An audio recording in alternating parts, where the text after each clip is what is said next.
ジークアクスの2号機として開発されたジフレド。共にサイコミュを搭載し、ニャン、マチュはそれぞれの思いで機体に乗る。運命が交錯する。今回はこのアルファ殺したちを。どうも、ダーティです。今回は機動戦士ガンダムジークアクスよりジフレドとジークアクスを同時に制作していきます。罪がやばい。ということで、このタイミングでまとめて作っておかなければと思い立ったのですが、パーツが細かくてなかなかに骨が折れました。しかもこのカラーリングのものをどう汚せばいいのかも悩まされましたが、なんとかなるでしょうってことで一緒に作っていきましょう。フェーズ1、部分塗装。まずはサーフェイサーのホワイトで下地を塗っていきます。すでに成型色での色分けが多いのですが、細かな色分け部分がまだまだあるので、そこをできるだけ筆塗りで塗装していきます。特にこの B ランナーの黒いパーツの塗り分けが多いので、サーフェイサーで発色を促していきます。で、なぜ今回ランナー塗装なのかというと、単純に解体したくないからです。頭部なんて10パーツ以上あって、リアルグレードかってぐらいの細かさで、説明書を見た時点で解体せず作ると今回は決めました。あとは割と筆塗りが好きなので、ここまで色分けが多いとエアブラシより効率いいですしね。ということで、まず塗装する部分をサーフェイサーで下塗りしました。ある程度のはみ出しは気にせず、しっかりと上に色をのせれるように塗れていれば OK です。B ランナーはかなりのパーツ数の塗装がありますね。では、塗り分けていきます。まずはパープルから。そのままで D ランナーと色味はほぼ変わらないのでありがたいですね。塗装箇所が多いので駆け足でいきますね。まずは下腹部のパーツ。背面スラスターの可動部分。全部で4パーツですね。スラスター本体のウイング部分とひし形になる部分もですね。次にホワイトを混ぜてライトパープルを塗っていきます。色味は C ランナーに合わせています。では、肘の関節のパーツが4つ。手首の装甲の両面。顔パーツの耳付近。頬のダクト部分。次のメタルイエローグリーンは1箇所だけで鎖骨のモールド部分ですね。次にレッドとブラウンでオンザレッドを作ります。F ランナーの赤色ですね。それをかかとのワンポイント。太ももの上にある装甲のモールドです。次はキャラクターイエローでビームライフルのサイト部分。背面スラスターの X の部分。シールドの枠に3箇所と丸部分。右側のスラスターのパーツも塗装しています。次はエナメル塗料のジャーマングレーを使います。忘れないうちにシールドを塗っていきます。ここもあんまり神経質にならずに塗っていきます。こんな感じです。後で拭き上げてもう少しマシになるはずです。そのままの色で背面スラスターのイエローのパーツ。雑すぎますね。ライトパープルに塗った頬のダクトの中。鎖骨部分から首元にかけてのライン。次はディナイトグリーンとスカイブルーで調色して A ランナーのブルーにします。僕は基本色からの調色がメインなんですが、このブルーだけは作れなかったので仕方なくカラーガイドを見て塗料を購入してしまいました。カラミティとかに使えそうだからいいんですけどね。でも塗るのは手の甲だけです。次はイエロー、グリーン、ホワイト、グレーで調色したグリーンで足内部のタンクを塗っていきます。あと肩アーマーのパーツ、中央のボディパーツに3箇所、そしてさらにホワイトを加えてタンクのライトグリーンも塗っておきます。次にエナメル溶剤でシールドの塗装を修正していきます。筆塗りなのでそこまで綺麗にはなりませんが、水を境に拭き上げていきます。仕上がりはこんな感じで、これぐらいの距離感で見れば及第点じゃないでしょうか。で、これでようやく塗装済みのランナーが完成しました。もちろんジークワックスも同じようにランナー塗装をしていますが、全部紹介するとあまりにも長いし色が違うだけなので、塗装風景は割愛させていただきます。ということでジークワックスの方も塗装完了です。フェーズ2組み立て。まずはニッパーでランナーを少し残してカット。その後片刃ニッパーできれいに糸切りしていきます。あとは説明書通り組み立てつつ、溶剤を使って塗装ではみ出した箇所を拭き上げていきます。綿棒もいいのですが、ガイアノーツのフィニッシュマスターが使いやすいのでおすすめです。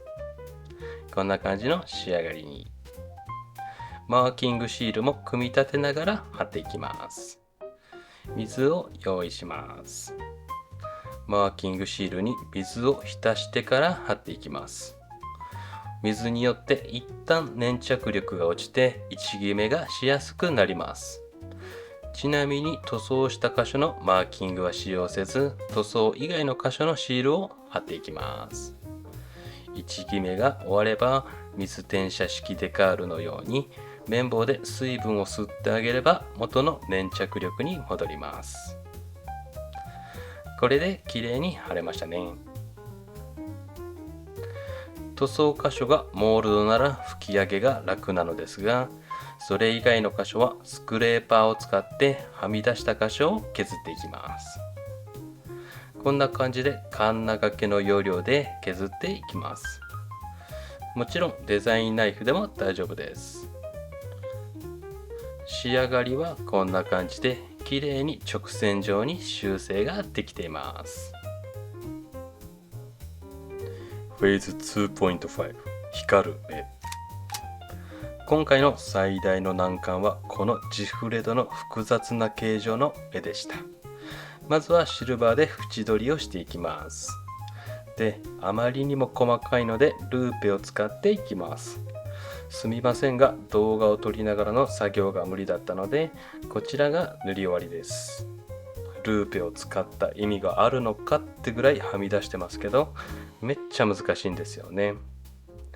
で、フィニッシュマスターで拭き上げて微調整をしていきます。なんとかこれぐらいにはできました。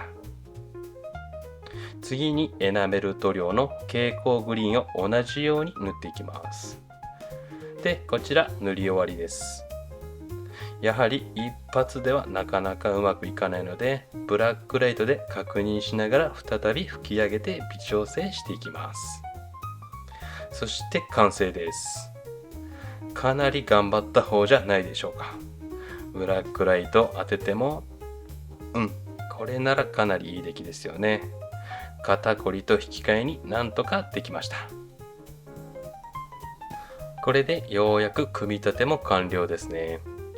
パーツの切り出し、塗装箇所の修正、シール貼りと組み立てだけでもかなり楽しめました。そして仕上がりもバッチリかっこいいと。頭部とカラーリングが違うだけでかなり印象が違いますよね。で、ざっくり塗装した箇所を見ていきましょう。もともとがすごく色の多いキットなので、塗り分けがなくてもあまり違和感はなさそうですが、そこは自己満ですね。あと、胸部のシールや太ももの赤いラインの上にもう一つ赤いラインがあるのですが、そこにはシールを貼っていないので省略している形になっています。要するに今回はホイールシールは使用していません。そして先ほど苦戦した目の部分ですが、チークワックスも蛍光塗料を塗っています。めっちゃ簡単でした。やっぱり光ってるのってかっこいいですよね。そしてシールや塗装箇所の保護のために反光沢のトップコートを拭いておきます。次の作業がやりやすいように説明書で分類されているような頭、腕、足のように分割して接続部分はマスキングテープで保護しています。フェーズ3、体色表現。では基本色のホワイトと先ほども使ったクリアの反光沢を混ぜて隠蔽力を落としたホワイトで体色表現をしていきます。こんな感じでかなり薄いホワイトを作ります。まずはサンプルに吹き付けてどれくらいの隠蔽力か確認していきます。私はいつも R 作戦でいただいたガンダムでいろいろ試させてもらっています。こんな感じに下地の色は透けて見え、うっすら白くなるぐらいで OK です。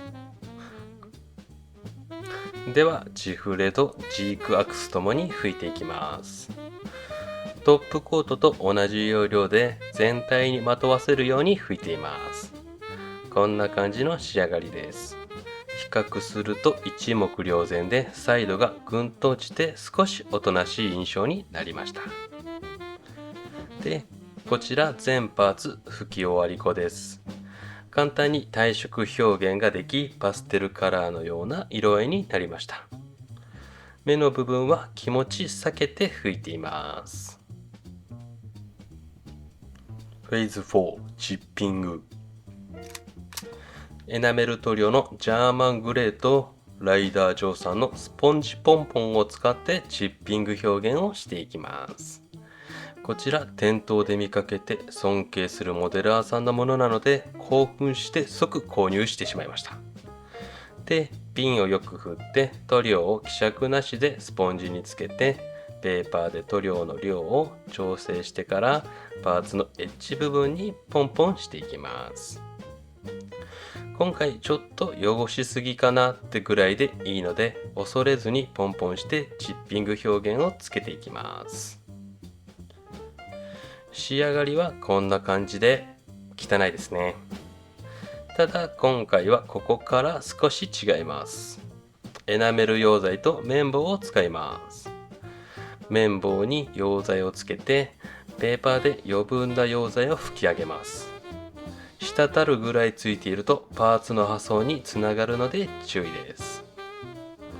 で、その綿棒でチッピングした箇所を下方向に向かって吹き上げつつ引き伸ばしていきます。完全に吹き上げるのではなく8割ぐらいのチッピングを消す感じで一方向に向かって伸ばしていきます。この作業によりグレーのフィルタリング効果も得られるという一石二鳥の表現ですね。わかりやすいジークアクスのパーツで見てみましょう。チッピング箇所を狙って下方向に。溶剤がそこまでついていないので少しずつぼかしながら全体にまとわせていきます。アップで見るとこんな感じです。チッピングを程よく調整してくすみもついていい感じになりましたよね。これをすべてのパーツに施していきます。体色表現でサイドが落ちているのでグレーのくすみが入っても違和感なく馴染んでくれています。フェーズ5、ドライブラシ。エナメル塗料のクロームシルバーでドライブラシしていきます。使い古したボサボサな筆に希釈なしで塗料をつけてペーパーでほとんど塗料がつかなくなるぐらいまで吹き上げていきます。手につかないぐらいですね。その後パーツのエッジ部分にシルバーをのせていきます。体色表現で全体が白っぽいので強いシルバーの表現にならず悪目立ちしないやんわりとした感じで色が乗っかってくれます。エッジの強調にもなるので面が多いこの機体にはもってこいの技法ですね。もしつきすぎても先ほどと同じようにさっと拭き上げれば大丈夫なので、ガンガン汚していきましょう。ファイナルフェーズ完成。今回は工程が少なくあっという間でしたね。サクッと組んで頭をつけて、では完成です。どうぞ。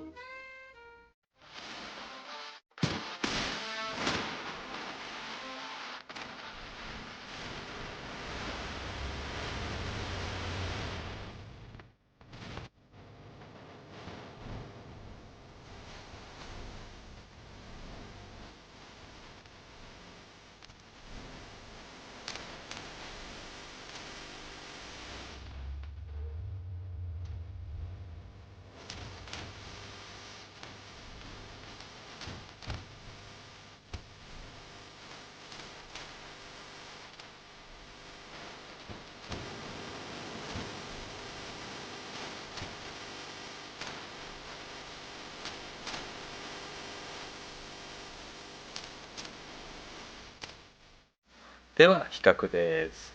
改めて見比べてみると、こうも違うかと自分でも驚きですね。同じ表現をしたジークアークスと並んでみると馴染みますけど、成型色のものと並べるとかなりいきますね。好みが分かれそうな仕上がりですが、僕自身はかなり満足な仕上がりですね。次はジークアークスです。初めて見た時すごいカラフルな奇抜なカラーリングとか思ってましたけど、チフレドと比較するとかなりおとなしめな色使いですね。サイドが落ちるとヒロイックな感じも控えめになって、なんとかウェザリングが合うようになりました。ではアップです。そもそもの今回のコンセプトをお話しすると、宇宙汚しとはという限定に帰りました。僕は割と重力下の泥、錆、すす汚れっていうウェザリングをすることが多かったのですが、宇宙汚しとはどうしたものかと思い、宇宙について調べました。すると、大気がないので紫外線量が多いことから体色表現を。それにより塗膜が弱くなり剥がれるであろうことからチッピングを。宇宙人と呼ばれる埃が付着するであろうことからフィルタリングを。気体同士のぶつかり合いでできるであろう傷をドライブラシで。というように理論的な側面を重視して今回のウェザリングの工程を組み立てました。シンプルながらにもいい出来になったんじゃないでしょうか。いかがだったでしょうか。今回はジフレトとジークアクスを理論的な宇宙ウェザリングで同時制作してみました。もともとはこの機体にウェザリング合わないかなとか思っていたんですが、仕上げてみるとこれいいじゃんと自画自賛する作品に仕上がりました。何より解体しなくていいし、工程数も少ないので楽でした。で、この動画が良かったと思ったら高評価、チャンネル登録をよろしくお願いいたします。何か一つでもためになれば幸いです。最後までご視聴ありがとうございました。ではまた。